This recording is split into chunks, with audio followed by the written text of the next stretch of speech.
The Christopher Fromkin. Hey, Christopher. So his talk is an invitation to examine the nature of the experience as formulated through the faculties of sensing, thinking, and perceiving. Since everyone has experiences, the suggestion and possibility is that we will follow the curiosity to whatever it is that orchestrates these experiences. One then might ask the question, what is the nature of sensation, thought, and perception? And perhaps boldly or timidly ask the questions, what happens just before? Where do they come from? And how do we get there? Part of this talk might include an introduction to Christopher's 6 friends, namely what, where, when, why, who, and how. We might then discover what their role is regarding today's topic, which is everything is this. Christopher has a long list of impressive credentials, including founding the Meditation Center and being certified in the work by Byron Katie. I invite you all to go to the Circle website if you'd like to take a look at them. They're quite interesting. Christopher lives in Green Lane, Pennsylvania with his beloved wife, Alice. There are 3 goldfish and Sebastian the pond frog. I would love to meet them. So please help me give a warm welcome to Christopher Fromkin. Looking forward to your message, sir. Well, first of all, you're unmuted. Thank you everyone for being here, and thank you, Circle, for providing such an incredible, appropriate seed and music. It's made me feel very much at home and relaxed and capable to even begin to introduce this topic, which today is everything is this. So let's get started with the definition of what is meant when I say everything. For the purposes of this Zoom circle, this conversation is everything means everything and anything that can be experienced. Everyone on the Zoom call has experiences. Right now, we're all having experiences. Experience simply means that which is felt, thought, or perceived. Those are the only 3 ways I know of that will produce an experience. Has anyone here ever had an experience outside of or apart from sensation, thought, or experience? So sensing is what we experience through our bodies. Thinking is what we experience through the faculty of thinking, faculty of mind. And perceiving is what functions through our faculties of hearing, seeing, smelling, and tasting. I'm looking out the window, I'm looking into the forest, I see the light coming through, and I see the trees and the deck. And perceiving is how we imagine and navigate our world. Everybody's looking at the screen, everybody has a background. That's all known through perception. Everything is this means that all sensing, thinking, and perceiving is this, whatever this is. Everything is this means all experience is this. All that happens is this. All that happens is experience. Everything means everything, and that includes nothing. Everything and nothing is what's happening spontaneously and simultaneously at all times, everywhere. What this is prior to time. Whatever this is prior to thought.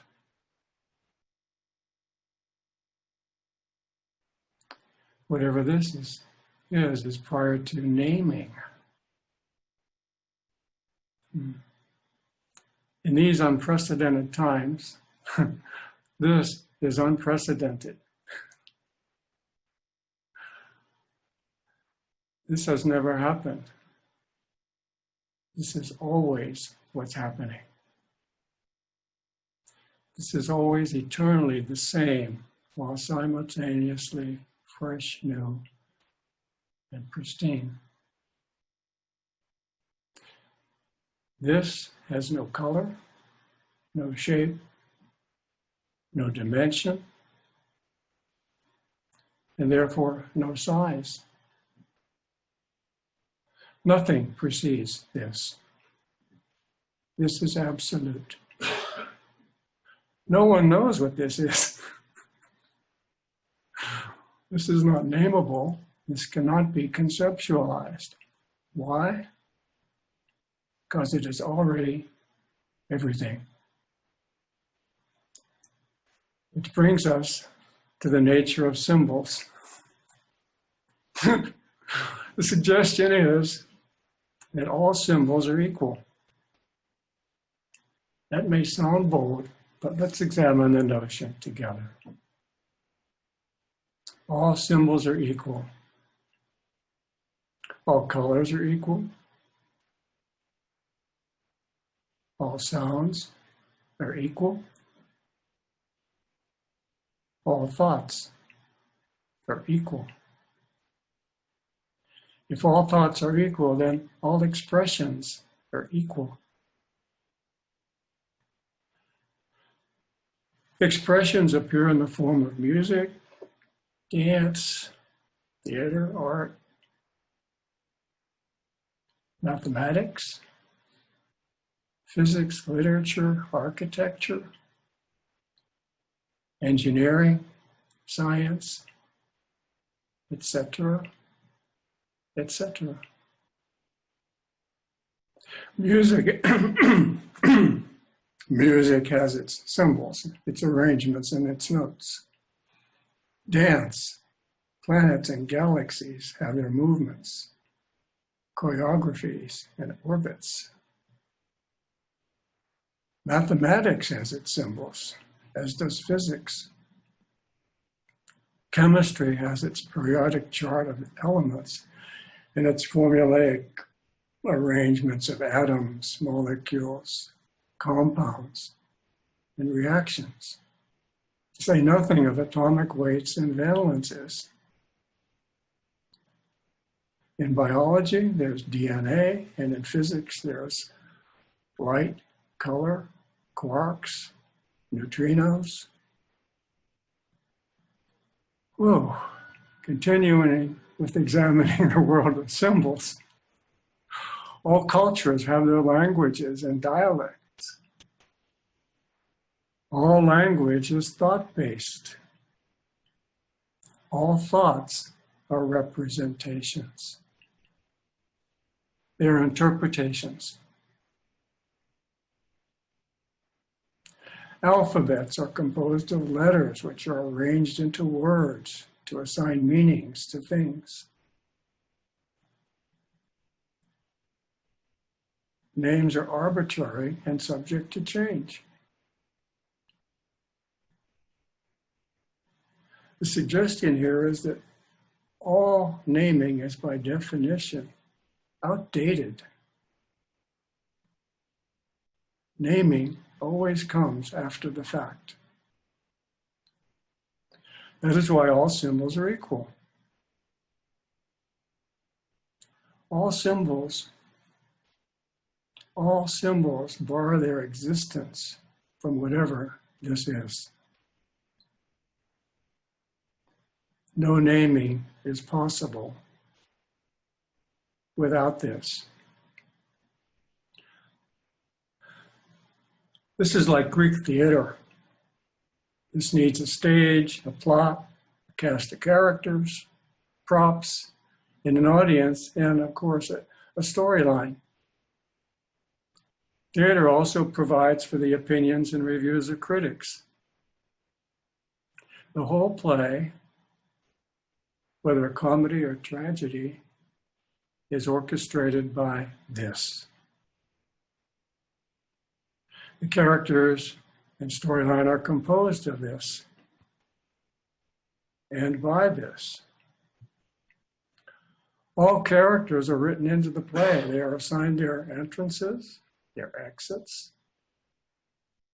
No individual character has personal power to live their part. The power is, after all, dictated by the playwright. The playwright is the originator and the formulator of all that was, is, and will ever be, or will ever happen. The only playwright there is this.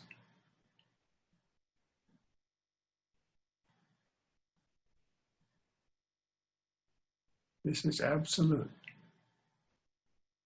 Sorry, the world is not flat. You do not get a vote. To level the playing field, one can say that green equals up, equals wet, equals temperature, equals this. All expression is an expression of this. Enough on symbols, okay? So what's the point? This might be a good time for me to introduce my 6 friends.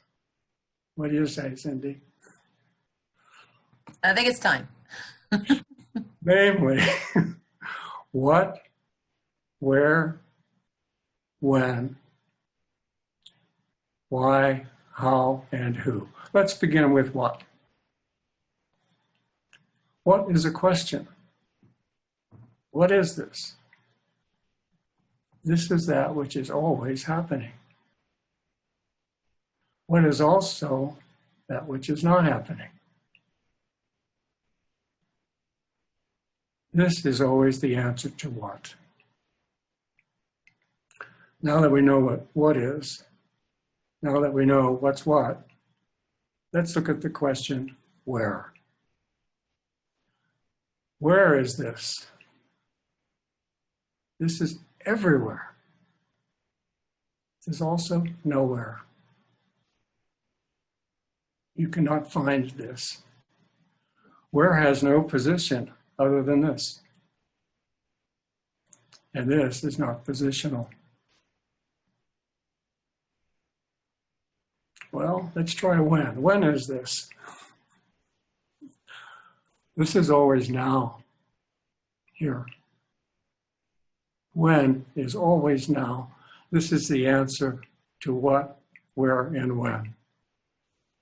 The answer to what, where, and when is always this. Oh, 3 more to go.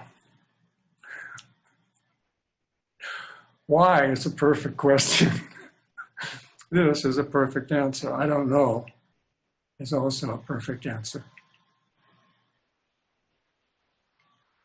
How? Who knows? I don't. Maybe this is a good answer to the question how. This is how. Does how matter to this? I saved who until last. Who is this? Who am I? Who are you? Who's who?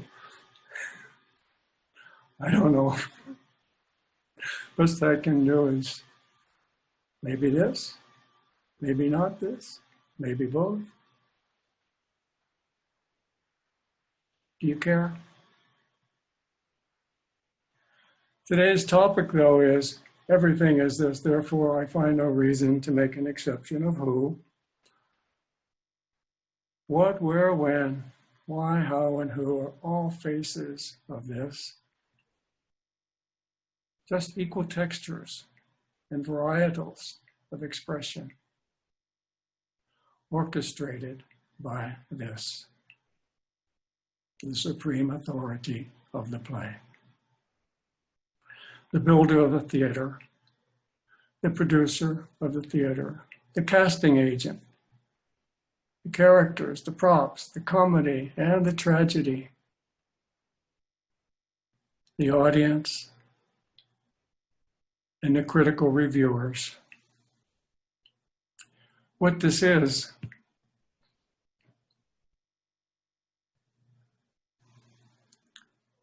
cannot be created because it is already always everything.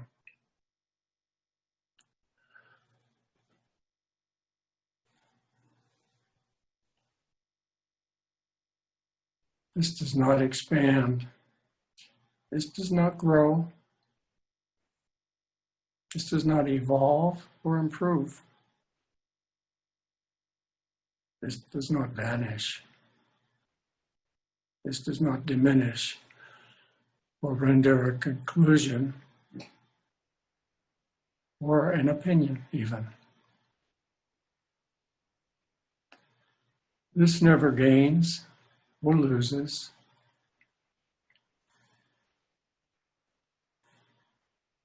Has no purpose, pretends no goal, has no intention, and really has no meaning. Thought gives this the only meaning it will ever have. The suggestion is that everything happens at once. How can there be a position when everything is moving? If there is a realization, it is, I am not the feeler, thinker, looker, or doer.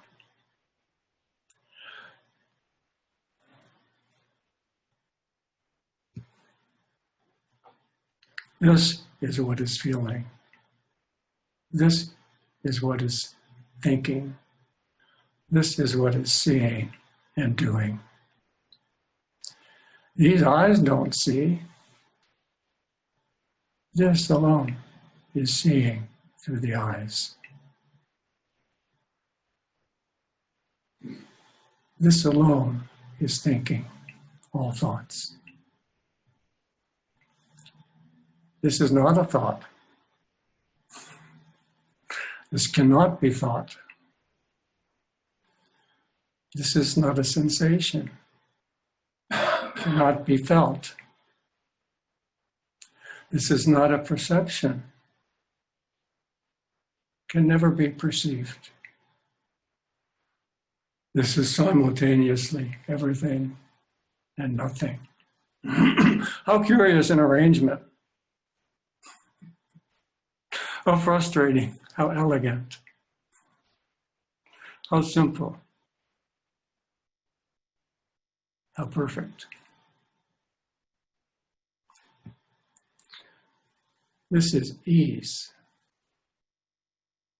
This is contentment. This is freedom. This is whole. This is complete. All thoughts appear in this as this. This cannot be taught. This cannot be caught. Can never be found and is never lost. This is inescapable. This is the what, where, when, why, how, and who of things. This is the what, where, when, why, how, and who of nothing. This is nothing appearing as everything.